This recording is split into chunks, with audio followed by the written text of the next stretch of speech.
Hi, I'm Sarah Markham, founder of Calm in a Box, and for this Calm Bite Size, we're bringing you some highlights from CALMfest. Whether you missed it the first time or you just want to catch up on the key messages, I hope you enjoy. One of my favourite aphorisms to start us off. I love the wisdom that what you pay attention to grows. And if all our attention is fixed on what's wrong and what's going badly, then we're going to get sucked into that chasm. Whereas if we insist on staring at what's building, what's positive, what's available, then we actually stand a much better chance of building a future we might want to live in. Think about it.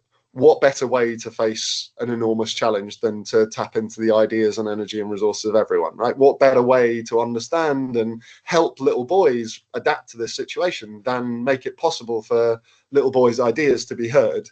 And actually, that was the result. This was arguably the world's most successful response. So second lowest death rate anywhere in the world after only New Zealand, and they never went into full lockdown.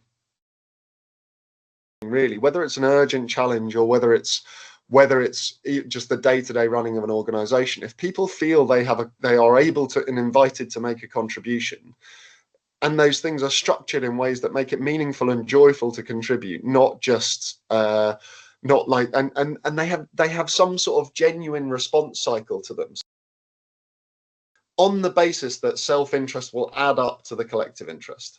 That's the hypothesis at the heart of the story.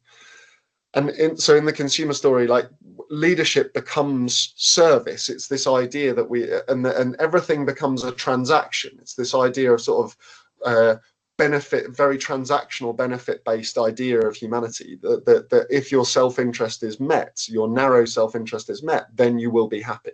It associates things with material standards of living all the time. It's all wrapped up in that ideal, and it's that story, I think, that has brought us to the crisis we're in, the many crises we face today.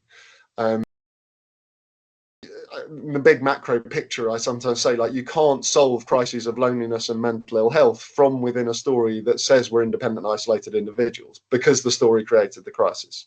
You can't solve crises of inequality from within a story that says that everything's a competition, because the story created the crisis. And you can't solve ecological crises from within a story that says we're separate from nature and happiness and success is, as I say, material standards, because the story created the crisis. But as it collapses, and we're seeing some horrible stuff, as that I think a lot of the uncertainty in the world today is the collapse of that. And as it collapses, we see the sort of strongman leader thing rising again.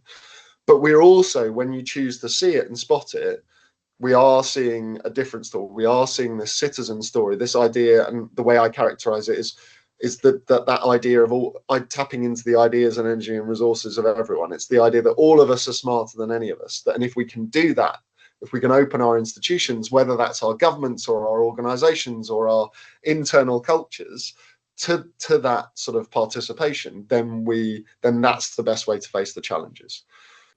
I really hope you enjoyed that and found it interesting and useful. Don't forget to subscribe, follow us on YouTube, on Instagram or LinkedIn to keep up with the Calm Bite Size learning.